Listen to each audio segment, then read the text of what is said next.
It is the mid-5th century, and the glory that once was Rome is no more. It is now faded and lost to antiquity. Rome lays wounded and surrounded by barbarians, each waiting for their turn to attack. And from this chaos arises a man that will bring Rome to her knees. A man that will be known as the Scourge of God.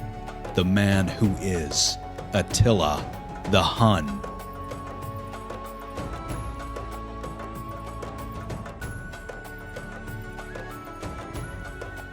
Welcome to Flashpoint History, time periods that changed the world.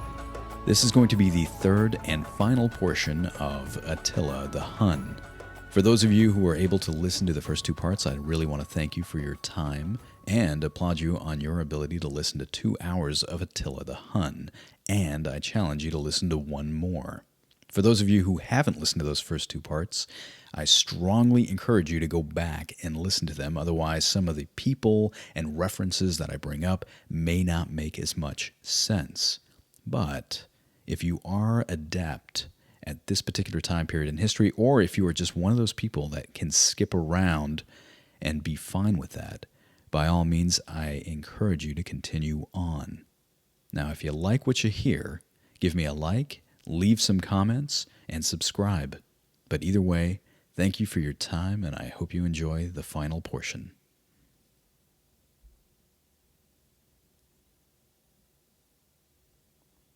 A couple of years before I made this podcast, I found myself in the Yucatan Peninsula, and the purpose of me being down there was to seek out old civilization, specifically the Mayan. Now, I encouraged everybody to check into this because as far as fields of archaeology go, the study of the Mayan is in its infancy.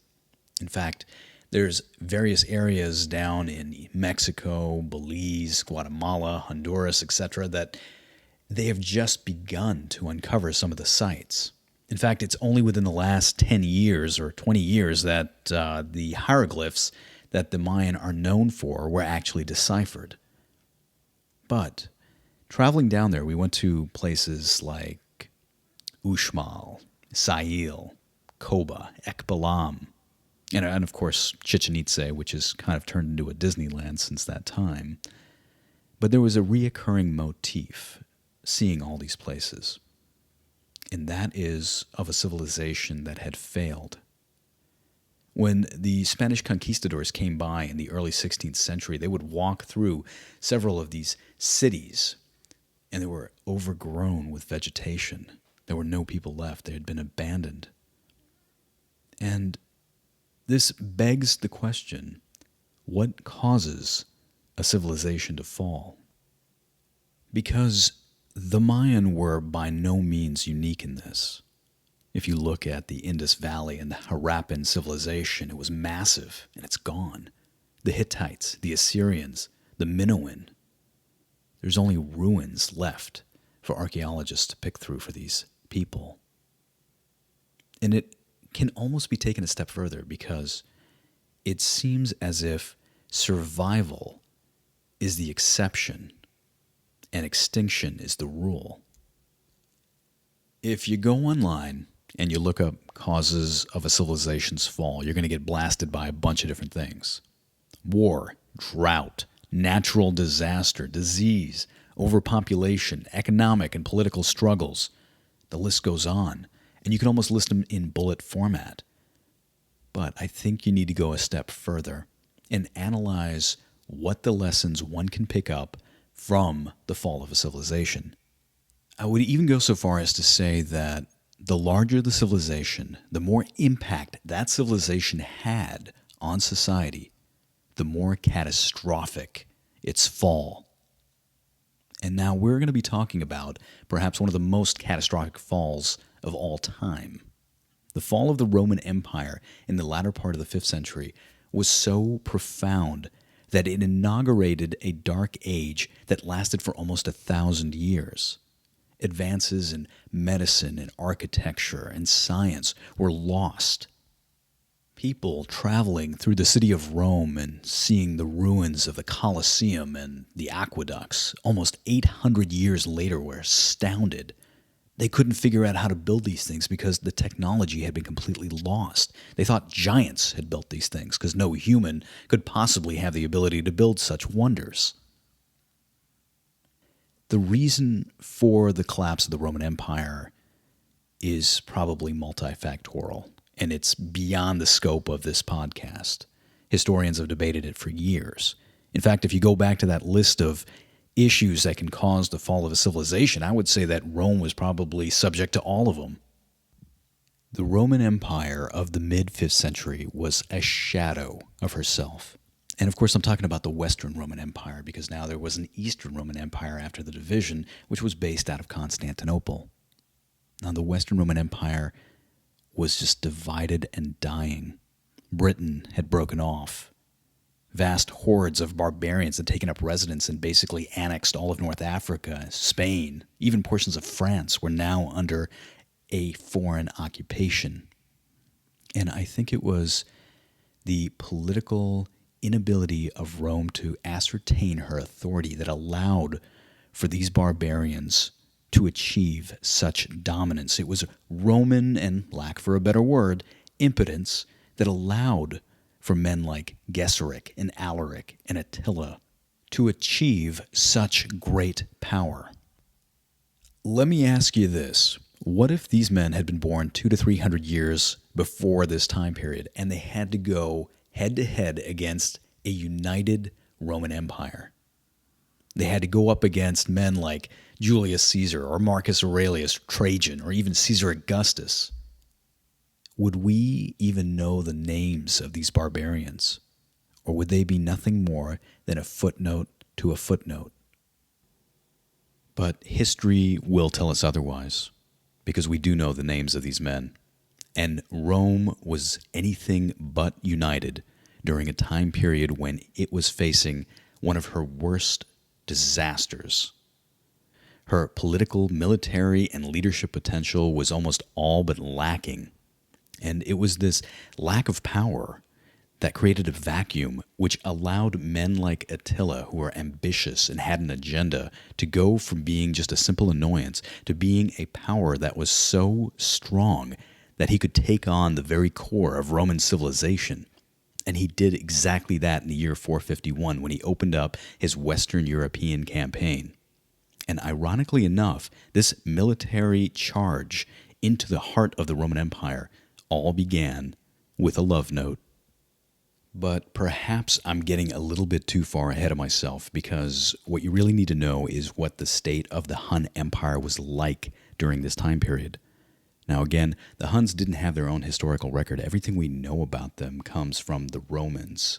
And the first report we get from the Romans was that in the year 370, the Huns were kind of a group of barbarians that were just kind of coming off the European Asiatic steppe. They had no civilization, they had no cities, their technology was very rudimentary, but they had a penchant for savagery and for violence and warfare. And it's from these humble beginnings that the Huns managed to establish themselves on the Great Hungarian Plain in Eastern Europe, which is currently the state of Hungary. They even had a capital located at the Great Bend of the Danube River, where current-day Budapest is actually located. They had a hierarchy, they had kings, they had division of labor, and it was into this that Attila was born, and he was born into aristocracy. I'm going to tell you right now that Attila's life and his rise to power reads out of the Bloody Conqueror's guidebook. It's like a megalomaniac's wet dream come true. In the year 434, his uncle Rua, who was the king of the Huns at the time, dies, and Attila and his older brother Bleda race to assume power over the Huns, which they were very successful at. Their reputation for fierceness, along with Attila's connections with the Roman general Aetius, who he was kind of boyhood friends with, allowed them to be hired as mercenaries for the Roman Empire to go on campaign together in France. In the year 436, they were actually employees of the Roman Empire. And I think that the Romans had no idea what force they were starting to unleash onto the world. And the reason I say this is because the tactics that the Huns learned and the technology for siege warfare that they picked up during this campaign against the Burgundians allowed them to attack the Eastern Roman Empire in 441 and again in 447.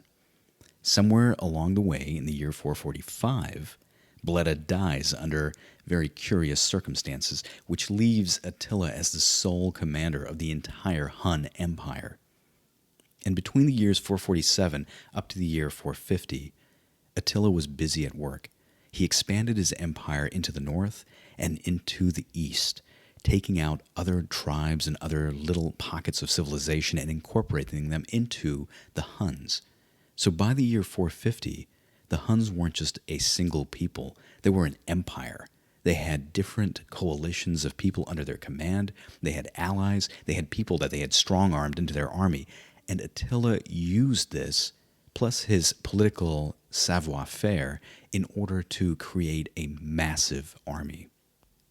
As the sun rose on the Hun Empire in the year 450, historians state that it stretched from the Rhine all the way to the Volga, and from the Danube all the way to the Baltic Sea. Attila had infantry and cavalry and siege engines, and all he needed now was a provocation in order to use them, which is exactly what he got in the year 450. A eunuch from the Great Court in Ravenna, which was the political capital of the Western Roman Empire, arrived on the Hungarian plain with a love note, quote-unquote, from Justa Grata Honoria, who was the sister of Valentinian III, who was the emperor of the Roman Empire. Now, of course, I call it a love note. You call it what you want. Perhaps we could call it maybe a proposition. But basically what it comes down to is that Honoria was caught up in scandal, and a pretty bad one at that. And she was caught up in a lot of political intrigue within the Roman court. And I'm going to spare you the details because I think if you want to hear about that, I would recommend going back to the second podcast of the series. It's actually a pretty fascinating story. What it comes down to is that Honoria was now engaged to a man that she couldn't stand. Her brother basically wanted to get her out of the political picture. So she sent a note to Attila stating that if he came to rescue her, quote-unquote, she would pay him vast sums of money. But inside of this package, along with her letter, she included a signet ring, which in Hun tradition is nothing less than a proposal of marriage. Attila completely used that angle. The contemporary historian Jordanes the Goth, writes of Attila, quote, "Beneath his great savagery, Attila was a subtle man and fought with diplomacy before he went to war." End quote. In the autumn of 450, the Huns sent delegations both to Ravenna and to Constantinople to announce his engagement to the world, which of course perplexed and flustered everybody within the Roman Empire, both east and west, and left the emperor, again Valentinian III of the Western Roman Empire, in a complete state of quandary. First and foremost, Valentinian wanted to go out and literally kill his sister, and he would have done it if it wasn't for the intervention of his mother, Galla Placidia, who was truly the brains of the outfit and the power behind the power, so to speak. So Valentinian's plan, instead of killing his sister, was to send her off to Attila. I guess he figured that she didn't want to be in the empire so badly, then let the barbarian have her. But Galla Placidia intervened again. She told her son that appeasement and giving in to Attila's demands is not something that can guarantee peace, and in many situations only hastens war. In my opinion, I think this is a brilliant piece of brinkmanship. I think this woman had incredible insight not only into the political system of the 5th century, but also into the mind of Attila, and I think she knew that he was going to attack no matter what. In a lot of ways, it reminds me of what Winston Churchill said to Neville Chamberlain after he came back from the 1938 Munich Pact with Hitler, where he basically gave the Sudetenland in Czechoslovakia to the Third Reich. And Churchill said, and I quote, "You were given the choice between war and dishonor. You chose dishonor. You will have war." End quote. At this point, there was really very little for Valentinian to do. He had to refuse Attila. In late February of 451, a Hun envoy arrives in the capital city of Ravenna, and the purpose of this envoy is to demand the completion of the marriage between Attila and Honoria. Now, the Romans immediately pounce on this, say this is completely bogus, how can this possibly be? But the envoy pulls out Honoria's signet ring to silence them and to give proof of the betrothal. The best part is, the envoy also has a personal note from Attila to Valentinian, and he reads it to him, and it states, and I quote, "Through me, Attila my lord, and your lord, has instructed you to prepare the palace for him." End quote.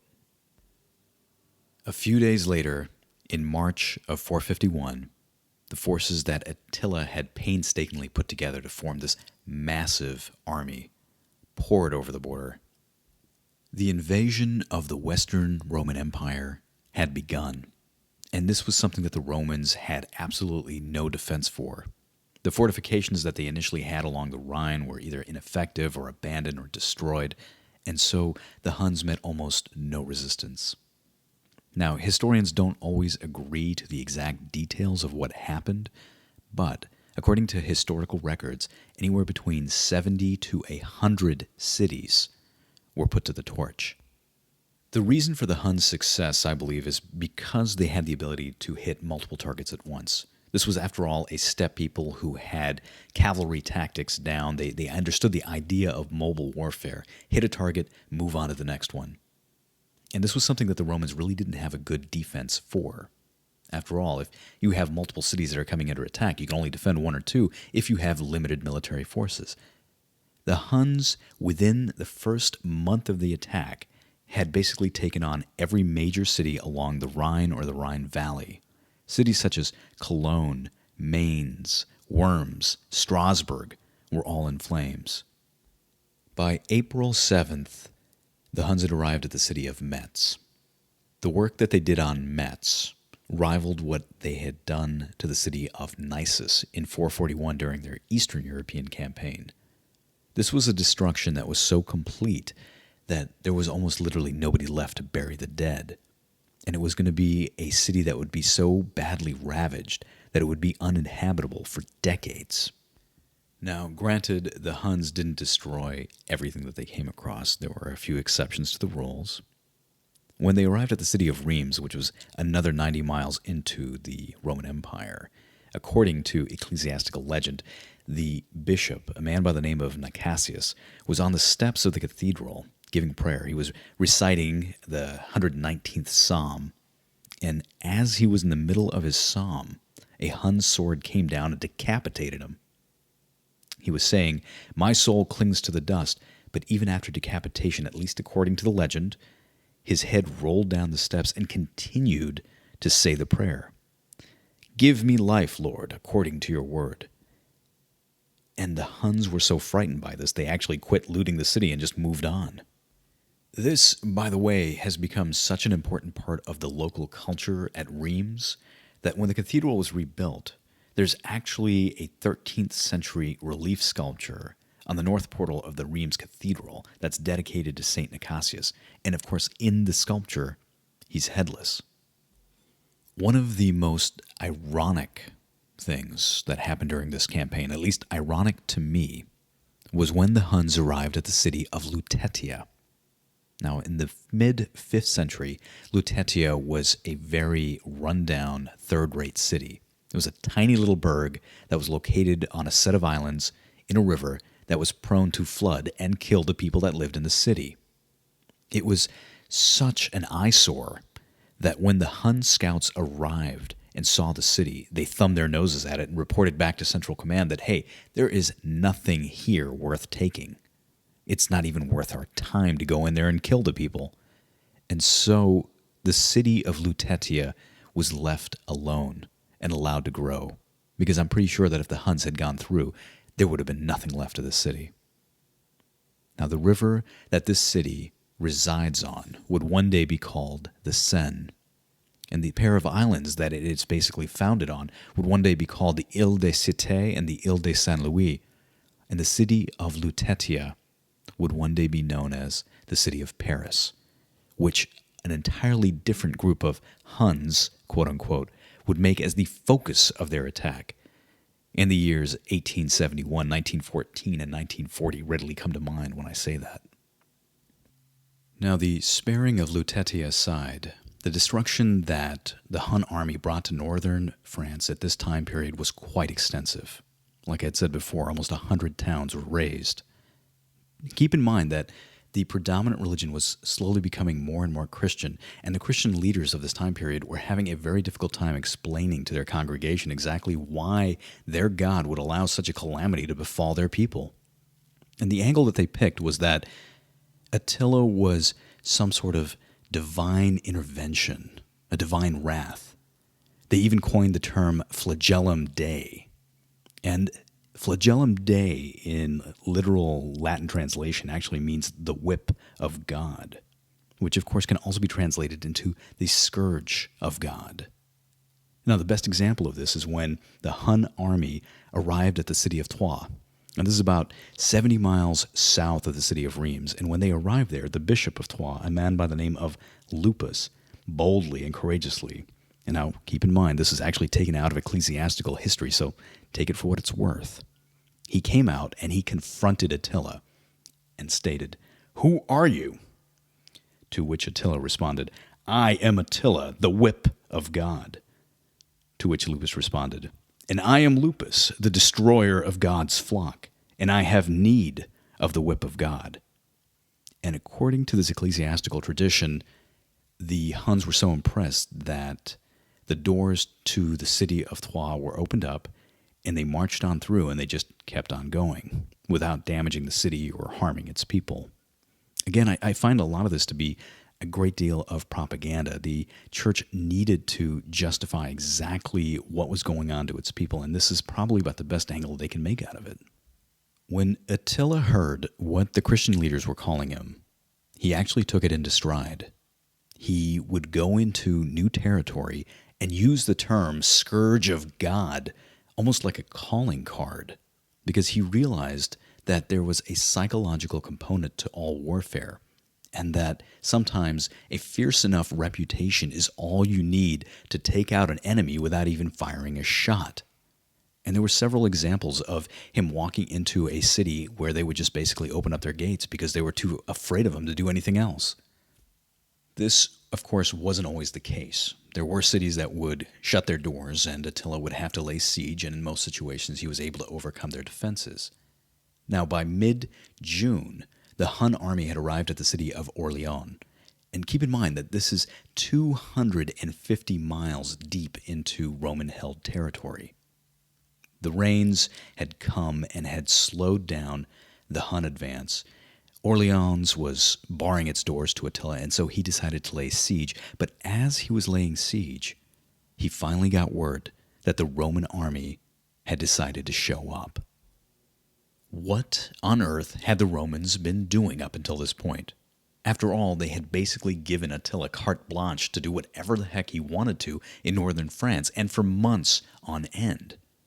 Well, in a single word, the Romans were scrambling.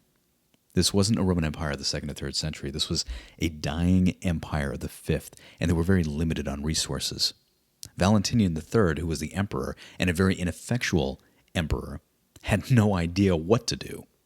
His initial idea was to retreat all Roman forces into Italy and use that as a defense sector in order to take on Attila. His highest advisor, a man by the name of Aetius, convinced him out of this. Aetius is a man that was regarded by Edward Gibbons, who wrote The Decline and Fall of the Roman Empire, as the last of the true Romans. And he meant that as an extreme compliment, because he was the only man who knew what he was doing while Rome was falling all around him. Aetius was a man that actually grew up with the Huns. He knew their tactics. He knew what type of warfare they'd like to employ into. And what's more, he was childhood friends with Attila.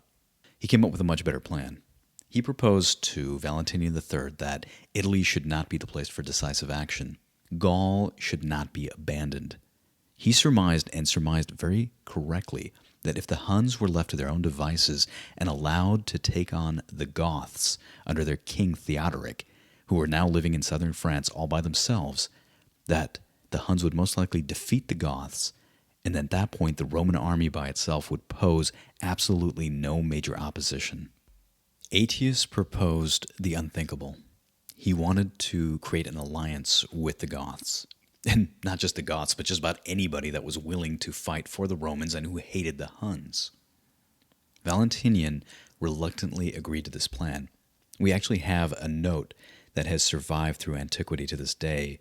Now, this is a note between Valentinian and Theodoric, and I quote, "The Emperor Valentinian to Theodoric, king of the Goths.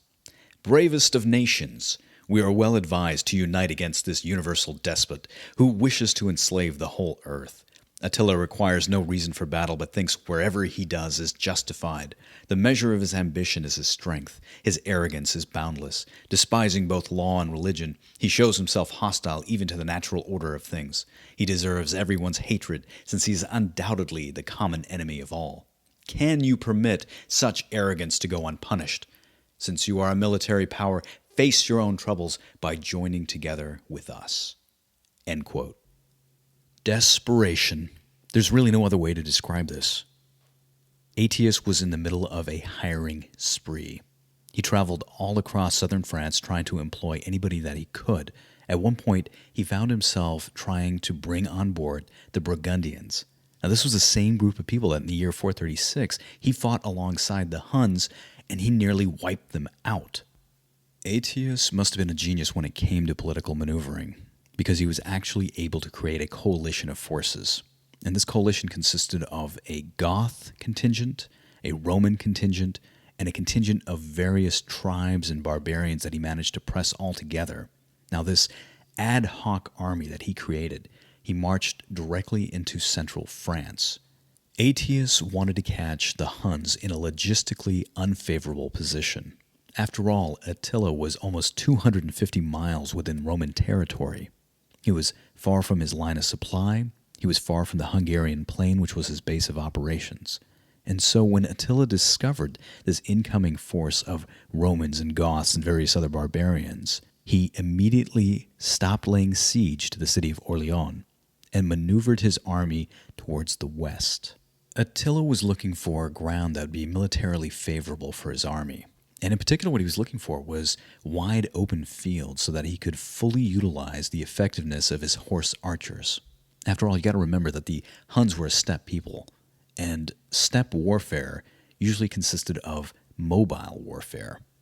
It was a process of maneuvering your forces rapidly into position where they could shower the enemy with successive volleys of arrows and then quickly maneuver out of range to avoid any type of counterattack. What Attila discovered to the west on the River Marne, near a small town by the name of Chalon, were these rolling fields that would one day be known as the Catalonian Plain. And it was here that he set up his army and awaited for the incoming forces of Aetius to meet up with him. And on June 20th, in the year 451, these forces clashed. The Battle of Chalon, also known as the Battle of the Catalonian Plain, is regarded by most historians as perhaps one of the most pivotal battles of Western civilization. Oddly enough, this battle started off kind of like two cowboys in an old spaghetti western that were facing off across an empty square. The two armies were lined up face to face across a large expanse that was only divided in the middle by a ridge. Attila had taken on Rome before. In both of his campaigns against the Eastern Roman Empire, he was able to take on Roman armies and defeat them. But he had never taken on a Roman army that was under the command of someone who knew Hun tactics. And Aetius was exceptional at this.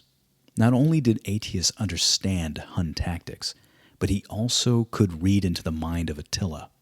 And this showed in the way that he deployed his forces. Aetius did something a little unusual. He took the best troops that he had, the Romans, people that he could count on, and he put them on his left flank. He took the Visigoths under their king Theodoric, and he put them on his right flank.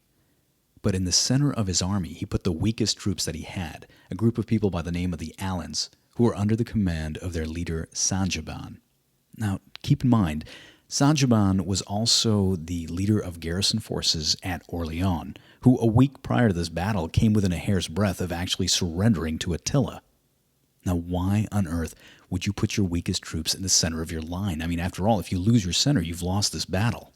A lot of historians claim that part of the reason why he did this was to prevent the Alans and Sanjiban from simply running away. And what better place to put them than right in the center where they'd be flanked by people who could keep them in line? I don't think it was just that. Aetius, in my opinion, was a military genius. And I think he did it because he wanted Attila to attack him directly in the center. And this is exactly what Attila did. When he saw the Alans in the center of the line, he arranged for his Huns to be in the center of his line.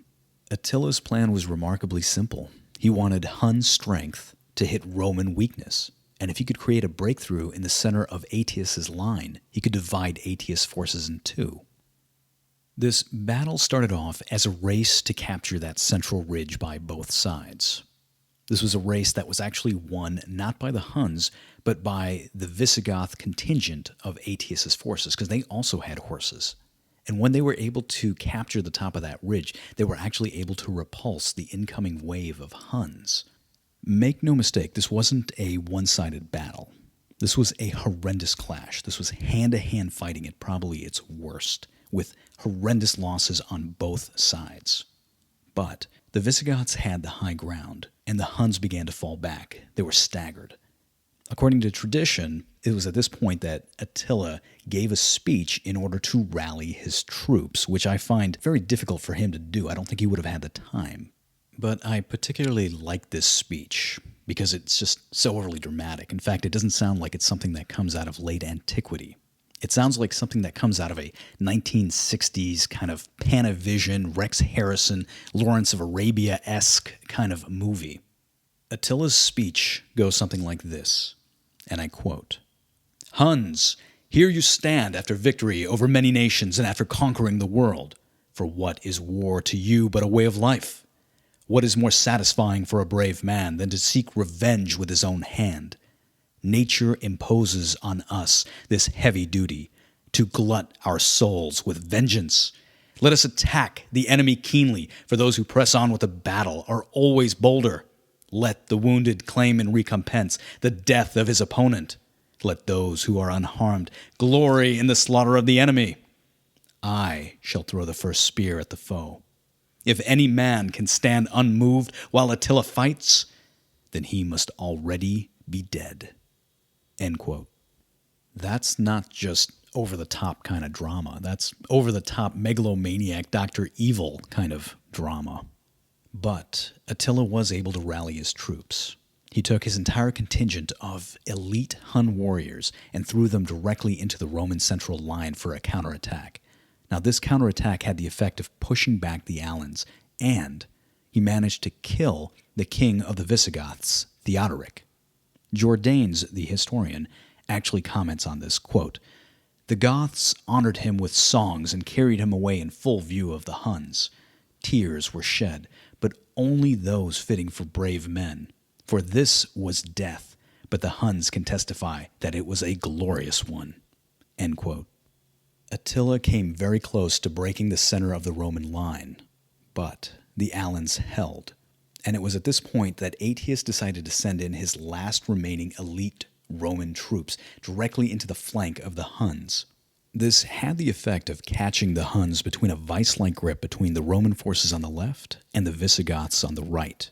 Aetius knew that if he could encircle the Huns, he would be able to negate their ability to maneuver and thereby deprive them of the mobile warfare for which they were so well renowned. And this is exactly what he was able to accomplish. The fighting became horrendously awful at this point. There were staggering losses on both sides, but one thing was for sure, and that was the Huns were losing. In the darkness, Attila retreated back to his circle of wagons, his camp, and it was here that he set up a funeral pyre consisting of horse saddles, which he lit on fire with the intent to self-immolate himself. He wanted to die with the concept that he would be undefeated. But at the last second he was convinced otherwise by his supporters, and grudgingly he accepted his first defeat. When the sun arose on the second day of the Battle of Chalon, The battlefield was surmised by a Roman spectator when he said the following Latin, cadavera vero innumera, which translates into bodies that are truly countless. Both armies were wrecked in this battle, but it was obvious that Aetius definitely had the upper hand, and he had the opportunity once and for all to wipe out the Huns altogether. But he let them go. I think part of this was because Aetius was not just a military leader, but he was also a political one, and he surmised that if he had wiped out the Huns, that he would lose all credibility within the Roman court. There'd be no reason for him to be there. And without the fear that the Huns brought to the rest of the barbarian hordes, other troops, including the Visigoths, who he just fought alongside, would probably rise up against him. Ironically, he figured out that the Romans needed the Huns in order to stabilize the balance of power. But this would be a decision that Aetius would be criticized not only by the Roman court, but by later historians, because Attila was not a man to take defeat lightly. And within the mind of the great Hun leader, plans for another invasion had already begun. Now, it's my opinion that the Battle of Chalons was actually quite decisive. I think that Western civilization and the history of Christianity would probably have turned out dramatically different had the Huns won here. This opinion is, of course, not shared by all historians, but John Julius Norwich, a man whose works on Venice and the Byzantine Empire are extremely extensive, a man who I think of as a good resource, and more importantly, someone who shares my own opinion, wrote the following, and I quote, "It should never be forgotten that in the summer of 451, the whole fate of Western civilization hung in the balance. Had the Hunnish army not been halted, had its leader toppled Valentinian from his throne and set up his own capital at Ravenna or Rome, there is little doubt that both Gaul and Italy would have been reduced to spiritual and cultural deserts." End quote. However, that said, for the time being, the great Hun menace was put on hold. Attila had been defeated for the first time. He and his army were slowly making their way back to the great Hungarian plain. But Aetius didn't pursue them. He came back to Ravenna to a triumph. Roman historians were all over this. The story of a great Roman victory over barbarism was spread across the land, and Aetius's name was carried to the stars, which in turn actually made Valentinian very uncomfortable. He didn't like the idea of one of his generals getting all the credit and all the glory for this victory. But what is to be said about Attila? After all, the Huns didn't have their own historical records, so they couldn't rebuke anything that the Romans said about them. And if you think about it, the Roman historians actually won in the long game. 1,600 years after Attila's death, his very name, even to those who have a rudimentary understanding of history, still conjures images of evil and barbarity and cruelty that are almost unrivaled. Perhaps Shakespeare said it best. The evil that men do live long after their deaths. The good is usually interred with their bones. I think it's important to understand Attila not as the barbarian, but as the man. And we have one existing example, which gives us actually a balanced view, and surprisingly, it was written by a Roman. This Roman was a man by the name of Priscus of Panemon. He was a contemporary historian and a professor of rhetoric at Constantinople, and his story revolves around his trip from Constantinople all the way into the heart of the great Hungarian plain, part of a Roman envoy in order to secure diplomacy with Attila. Priscus's story begins about 2 years before Attila invades the Western Roman Empire. This is 2 years before the Battle of Chalons. In the year 449, as the story goes, a man by the name of Adeco, who was a Hun envoy, arrives at the court at Constantinople, and he is one of Attila's emissaries, and his purpose there is to give the emperor of the Eastern Roman Empire, a man by the name of Theodosius II, a list of demands that Attila wants completed. Now, he's quickly ushered into the royal throne chamber, but he's not allowed to talk to Theodosius II because Theodosius II is a god to his people, and of course he can't have a simple Hun barbarian talking to a god. So Edeko is ushered into one of these little side chambers, but this side chamber is lavishly adorned. It's got lush carpets and silverware and glassware and gold as far as the eye can see. And it's here that he meets up with one of Theodosius's most trusted eunuchs, a man by the name of Chrysaphius. Now, Chrysaphius doesn't speak Hun, and Edeko doesn't speak Greek or Latin, so they have to find an interpreter, and they find somebody by the name of Vigilus. And Vigilus is kind of a slimy little guy who really failed at everything else, but he managed to find his niche as an interpreter. And it's at this point that Chrysaphius starts to really lay it on strong with Edeko. He starts giving him compliments and telling him how great it is for the guy to be here, and tells him, hey, is that a new sword you got? That's nice and shiny.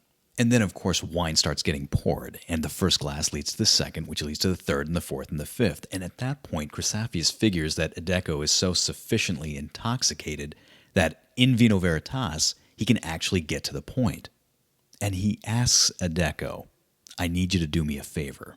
I want you to go back to the great Hungarian plain. And at that point in time, he reaches behind him and pulls out a bag of gold. And now we're not talking about just a small bag of gold. We're talking 50 pounds of gold, and drops it in Edeko's lap and says, I'll give you this, plus much more, if you will assassinate Attila. Edeko looks down at the bag and looks back up at Chrysaphius and raises one eyebrow. And a smile comes to his face, and he says, I'll do it. But Edeko goes on to say that there's going to be a catch, because after all, with any type of regicide, there's always going to be some sort of a catch. And he explains to him that traveling back to Attila with 50 pounds of gold attached to his waist is probably not going to be the most casual way to come up to his king. So Chrysaphius and Edeko sit down and they come up with a plan. What they figure is that they need to cover up this assassination plot in the form of a diplomatic envoy. And Chrysaphius figures that if he's going to be sending an envoy, he's got to send some of the upper crust of society at the court at Constantinople in order to make the whole thing look legit. And he finds a man by the name of Maximinus. Now, Maximinus is a career soldier, and he's slowly making his way up the hierarchy, but he's not quite big enough of a person in order to throw his weight around. But at the same time, he is also very loyal, and he believes in the system. And he figures he's the perfect man because he's going to look like somebody that's proper. He's going to be someone that can speak for the emperor. And most importantly, if the entire deal goes sour, he is somebody that is expendable. This plan is something that Edeko readily agrees to, but he makes it a point to emphasize that Vigilus, the slimeball character/translator who has basically interpreted this entire conversation, should also go along with the envoy, if for no other reason that if Vigilus decides to open his big mouth, at least Edeko will be there to silence him. And so, a few weeks later, in the early summer of 449, this envoy leaves Constantinople. Maximinus is in charge, and along with his entourage, he decides to include Priscus, who is one of his childhood friends. He figures that Priscus is a professor of rhetoric, he's kind of a philosopher, and he'd be a great companion in the form of a chronicler. Priscus readily agrees. He's been searching his entire life to find an interesting story to tell, and he figures the story of Attila the Hun and Hun society would be the perfect thing that he could publish and make himself famous off of, if not rich as well. Keep in mind that neither Priscus nor Maximinus, who's actually in charge of this envoy, have any idea of the assassination plot that's actually going on underneath all of this. To them, they figure this is just a great diplomatic opportunity. Why wouldn't we want to do this? This journey began very poorly, according to Priscus. Now, on one end, Priscus at the beginning of this entire adventure was a bit of a wimp. He was a guy that was used to living in a nice house. He was a professor. He lived in Constantinople and had all the niceties associated with civilization. And for him to go from that to living in a tent in the middle of a large open wilderness, being rained on every other day, was a bit of a trauma. But on the other hand, I can also understand where he was coming from. After all, he and his Roman colleagues were traveling alongside a bunch of Huns through an area that had been ravaged by warfare between the two empires. To call the situation awkward, I think would have been a bit of an understatement. Every day, this envoy would be passing by the remnants of homes and villages and farmlands. They would pass by the wreckage of what were once glorious imperial cities. In fact, 2 weeks into this journey, Priscus and his companions arrived at the city of Nisus. Now, if you recall, Nisus was one of the major cities of the province. It was kind of the jewel of the province. It was also one of the main targets of Attila's first attack into the Eastern Roman Empire. This was a city that was so badly ravaged that there were absolutely no buildings left. 7 years after this city was attacked, Priscus and his companions were discovering bones and skulls that were littering the riverbanks, proof that the slaughter was so complete that there was nobody left to even bury the dead. Nisus would be a city that wouldn't be rebuilt for 100 years. Try to think about that in terms of more contemporary warfare. The American Civil War ended in 1865. The city of Richmond, Virginia was utterly destroyed at the end of that war. Now imagine Richmond, Virginia not being rebuilt until the year 1965. I mean, this was a time period when the Apollo program was going on. In any case, going back to Nisus, this was kind of a respite on the journey, according to Priscus. They spent a few days there to regain their health. It was at this time that Adeco and Vigilus actually had a chance to talk about the assassination plot in a little bit more detail. Vigilus was instructed to kind of hide the cash, and Adeco was going to venture forth into the Great Hungarian Plain to kind of feel out the waters to make sure that he was going to actually be able to continue on with this plot. After this meeting, the two of them got into this fake fight, but it was kind of an argument that was staged in order to throw off suspicion from the rest of the crew. And it worked really well because Maximinus, when he saw this fight going on, he immediately tried to reconcile the two. He didn't want the diplomatic meeting to fail. Again, he had no idea that there was ever a plot going on in the first place.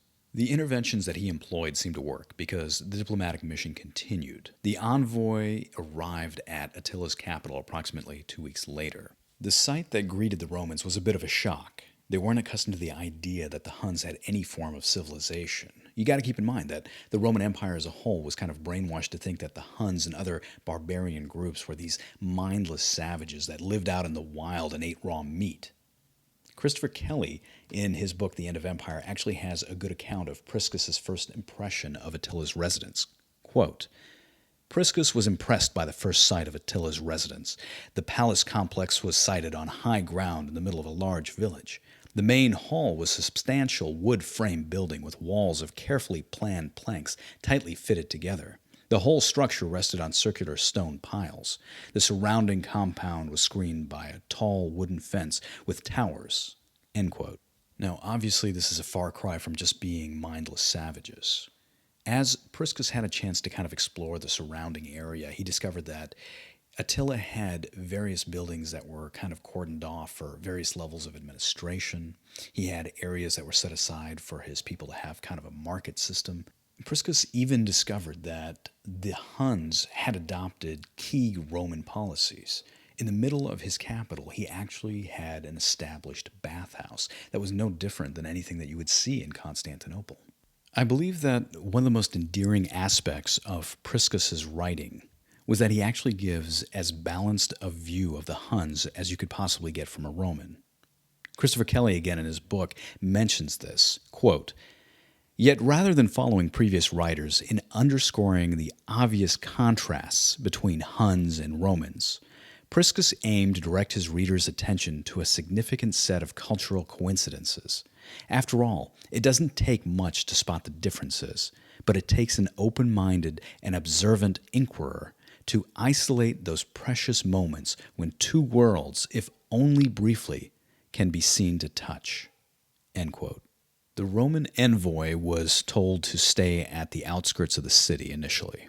The only person that was actually allowed to enter was Adeco. After all, he was Attila's ambassador, so it made sense for him to be able to enter. Now, aside from assassinating Attila, Adeco did the exact opposite. He told Attila everything. He told him about his encounter with the eunuch Chrysophilus. He told him about the sleazeball interpreter Vigilus.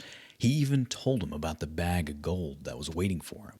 If Attila had been the savage that the Romans picked him out to be, This envoy probably would have been slaughtered right then and there. All account of the assassination plot, the entire story that was brought down the ages by Priscus, would have been lost to antiquity and would have been buried in the Hungarian plain at that point in time.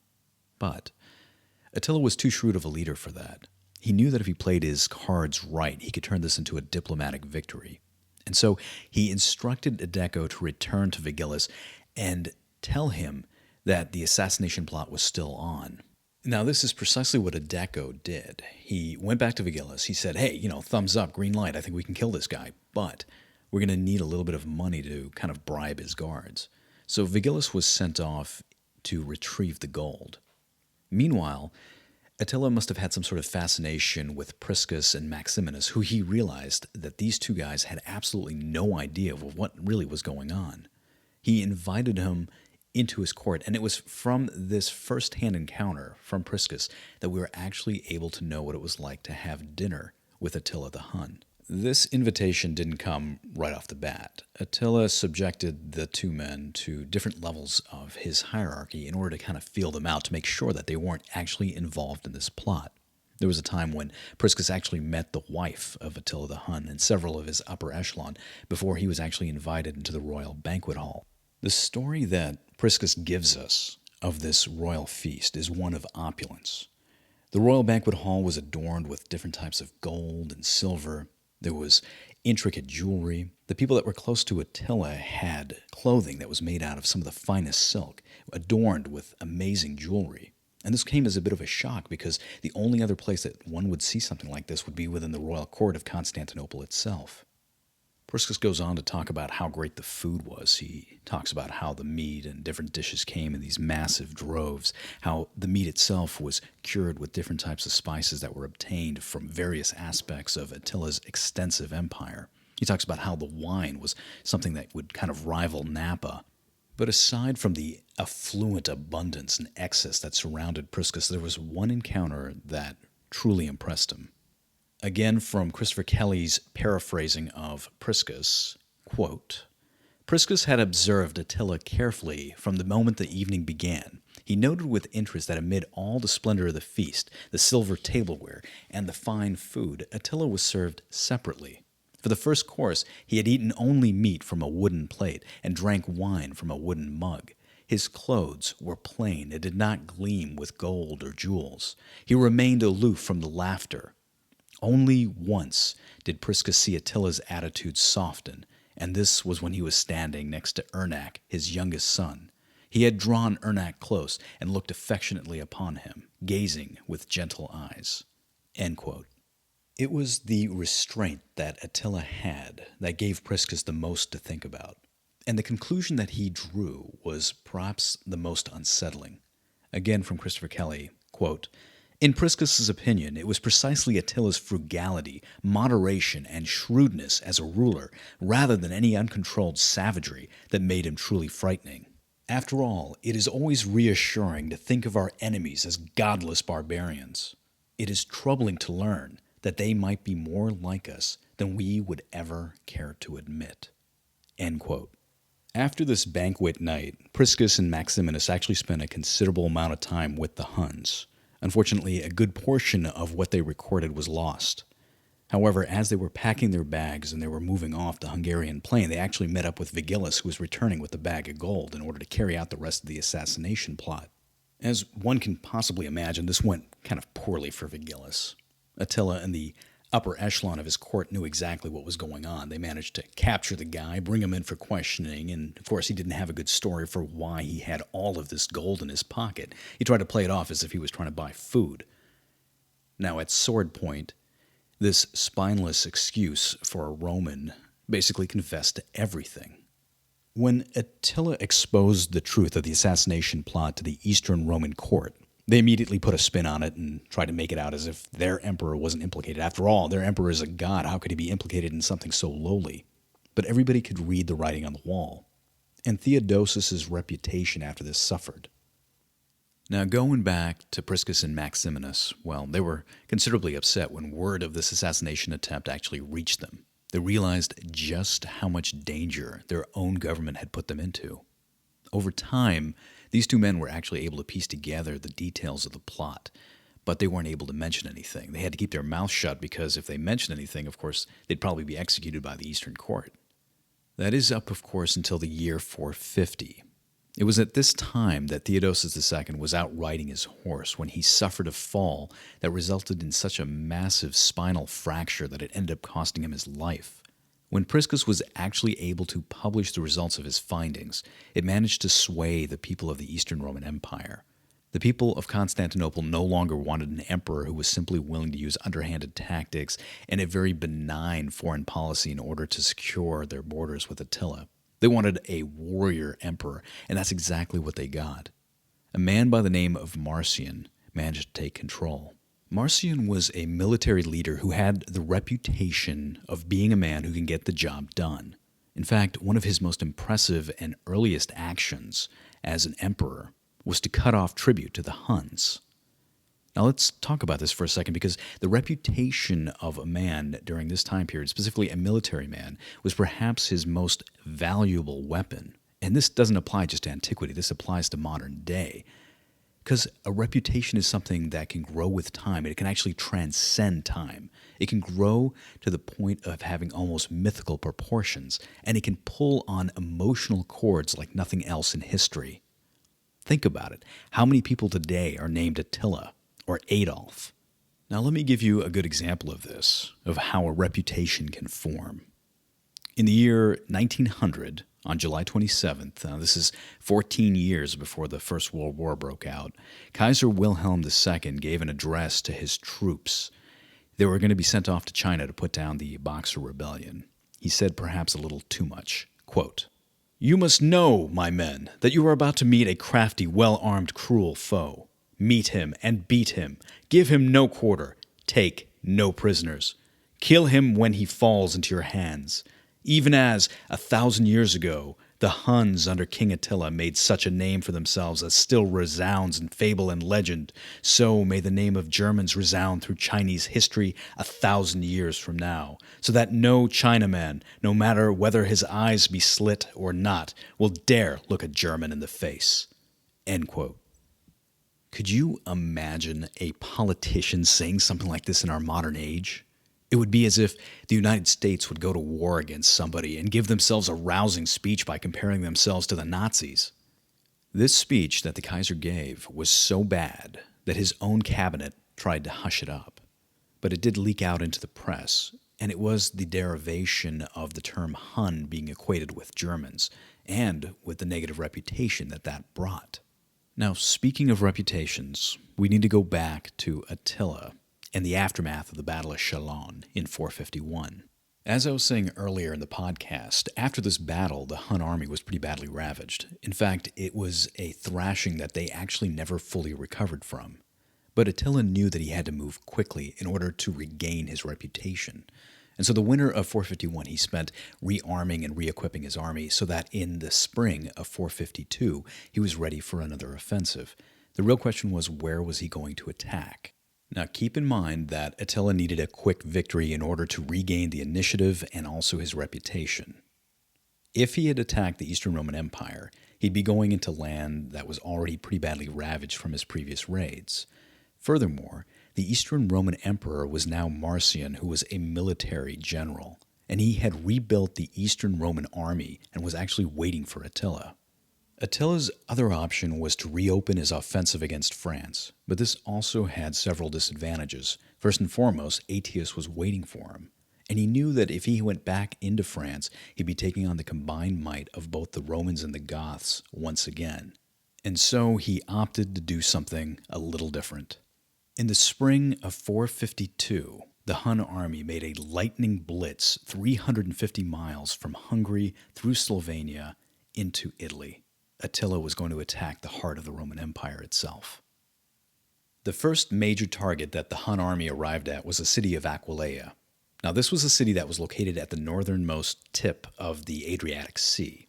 It was an imperial city. It had excellent walls and good fortifications, and when the Huns arrived, they expected the inhabitants of Aquileia to just simply open up their doors and surrender. However, the reputation that the Hun army had of being this invincible mass was now shattered, and Aquileia was going to put up a fight. This lightning raid that the Huns perceived ended at Aquileia, and it turned into a siege that lasted for months. Now, eventually they were able to get into the city, and when they did, the pent-up frustration the Huns had dealing with this dogged resistance kind of spilled over on all edges.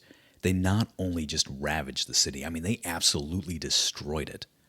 Remember how I mentioned earlier how other cities that the Huns took on, like Nisus, took like 100 years to rebuild? Well, in the case of Aquileia, this city was never rebuilt. One thing that I personally find very interesting about the destruction of Aquileia was that the inhabitants, the few refugees that actually managed to escape the destruction of Attila and his Huns, were actually able to learn from their experience. They packed up the few meager belongings that they had and they started moving towards the west. They hugged the coastline of the Adriatic until they found a series of islands that were located in this lagoon. And it was on these islands that they decided to rebuild because they figured that building on the mainland would be too easy of a target for anybody to come along and just wipe them out. So they figured if they built it on the islands, the water would actually be a great source of defense. And they were absolutely right because this city would not just grow, it would expand and bloom. And in time would become a massive city that instead of having roads and streets would have canals. It would establish a superstate that would achieve glory. Because you see, in time, this was a city that would one day be known as Venice. And I find it fascinating that this city, with such a remarkable history to come, was actually founded in the wake of Attila's destruction. Now, of course, the Huns weren't going to stop there. They moved towards the west and started attacking every city in northern Italy, and they all started falling one by one. Verona, Padua, even the great city of Milan, which between the years of 382 and 402 was actually the capital of the Western Roman Empire, fell. What were the Romans doing during this time period? Aside from watching their homeland go up in smoke. Well, Valentinian III didn't really have an army. The only army he did possess was up in Gaul and under the command of Aetius, who was taking his very sweet time to come down to help him. I think that Aetius probably had it in mind that Attila would just kind of go through, clean the clock in Italy, and then Aetius could just kind of proclaim himself emperor. Valentinian did the only thing that was left to him. He adopted a scorched earth policy. He told his remaining troops to basically burn all the villages and the crops and anything that the Hun army could use to benefit itself. He figured that he was going to use the same policy that won against Hannibal back in the Punic Wars. But I don't think anybody in his court had it in him to actually point out to Valentinian that it took 13 years of attritional warfare to actually beat Hannibal. I think it was probably about this point that Valentinian realized just how desperate he was. And as he figured he probably had nothing else to lose, he decided to play his last card. He sent in the Pope. Now, this is something that ecclesiastical historians are way too eager to take advantage of, I think. They portray the Western Roman Empire as being this weak and feeble thing, which it kind of was, but at the same time, they emphasize how it was the interdiction of the Pope that really saved Western civilization. Let me give you a good example of this.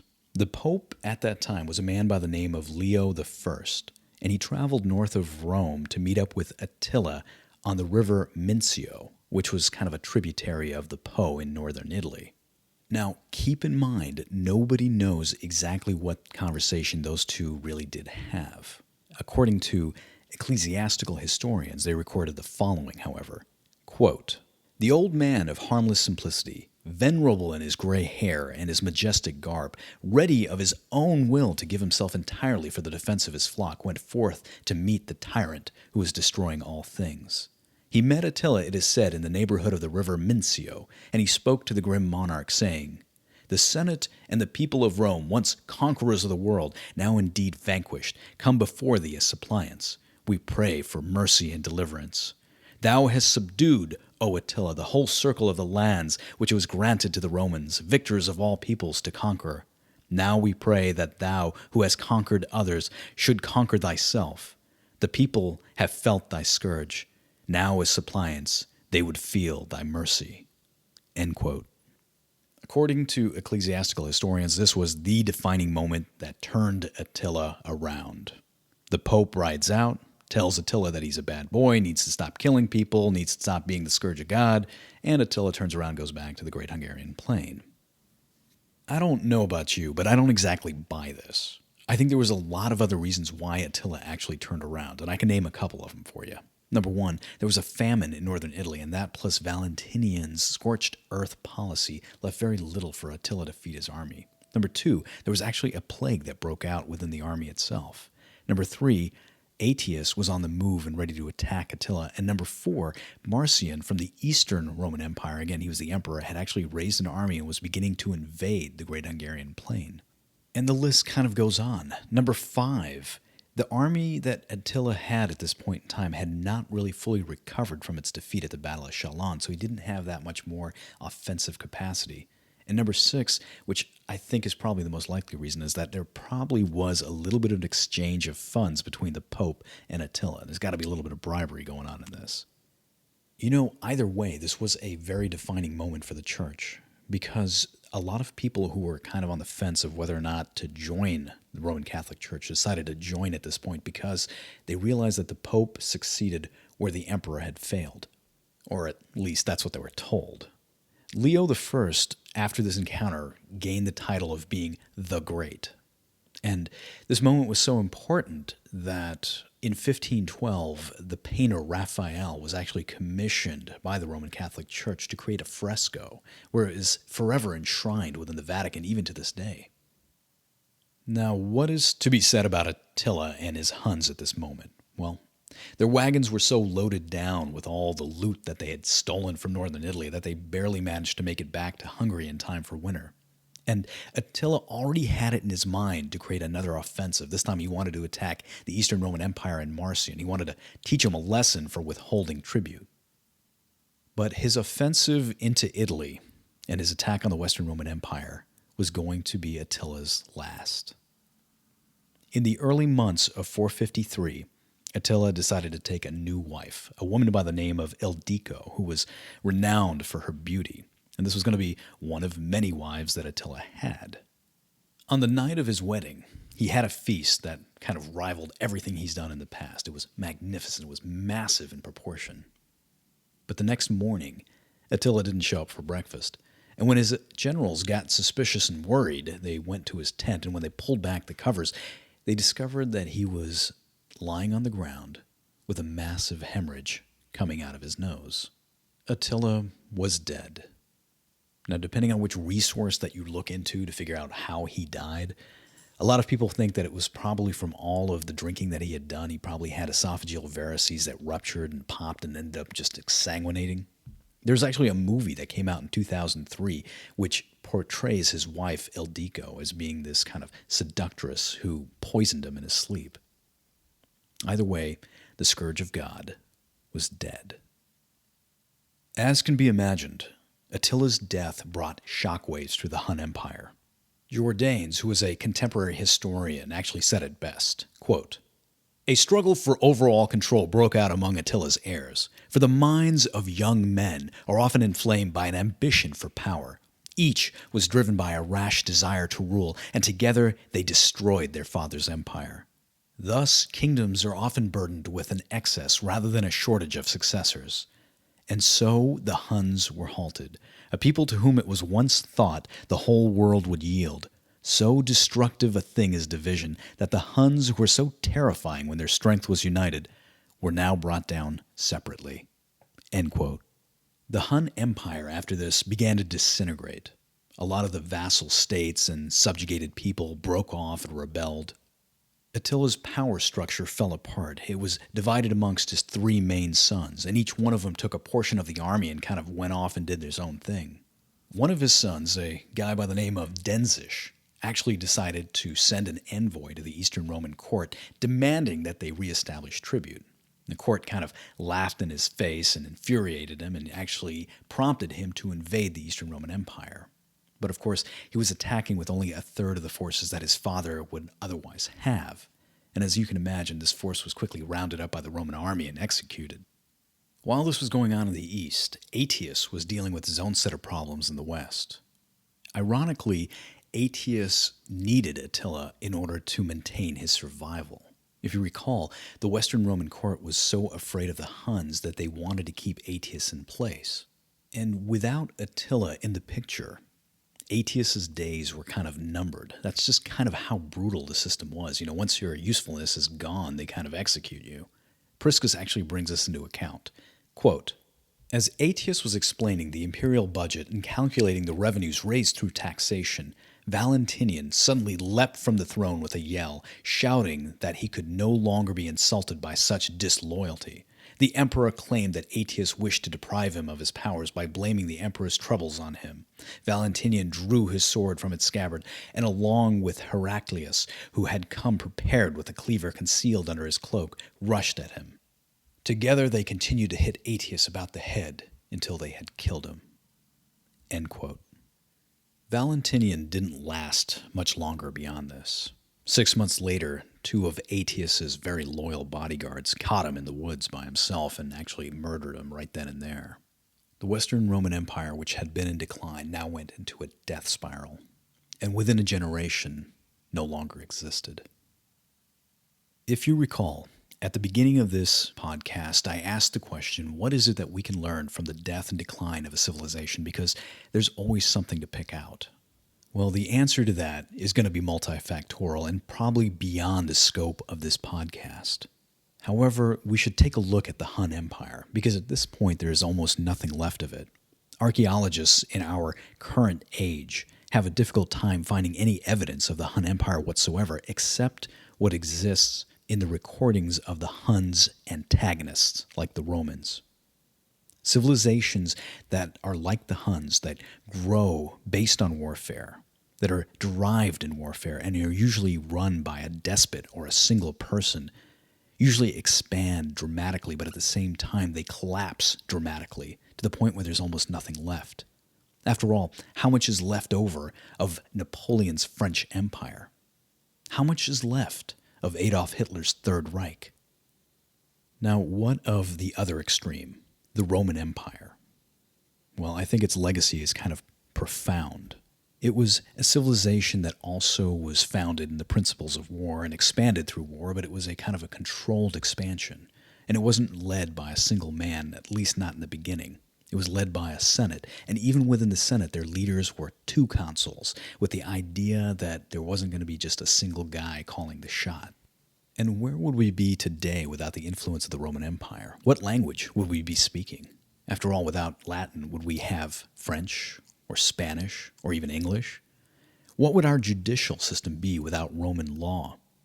What precept of government would we institute without having the Roman Senate as an example? Its decline gives us many examples of what to avoid. Gibbons said it best, quote, if all the barbarian conquerors had been annihilated in the same hour, their total destruction would not have restored the empire of the West. End quote. What Edward Gibbons was really getting at was the idea that the Roman Empire had already been destroyed from within. It was led by a single man. The principles on which it was founded had completely eroded. And I think the take-home message is that when a civilization such as the Roman Empire that has the ability to rule the world loses the ability to provide for the security and freedom of its people, it will decline and it will fail. Now, I'm going to leave you with this last quote as food for thought. It was a speech given by someone who I think is not only a profound statesman, but was probably one of the greatest leaders in human civilization. This was a speech that was given on January 27th, 1838, in Springfield, Illinois. Quote, shall we expect some transatlantic military giant to step the ocean and crush us at a blow? Never. All the armies of Europe, Asia, and Africa combined with all the treasure of the earth, with a Bonaparte for a commander, could not by force take a drink from the Ohio, or make a track on the Blue Ridge in the trial of 1,000 years. At what point then is the approach of danger to be expected? I answer, if it ever reaches us, it must spring up amongst us. It cannot come from abroad. If destruction be our lot, we must ourselves be its author and finisher. As a nation of free men, we must live through all time or die by suicide. End quote. Signed, Abraham Lincoln.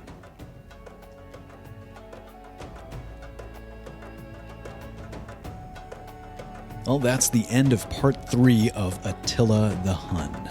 For those of you who've made it this far, I'd like to thank you for your time and for listening. If you get a chance, give me a like, subscribe, or leave some good comments. At the very least, pass on word about the podcast. Now, we just spent the last 3 hours talking about the decline, fall, and destruction of the Roman Empire.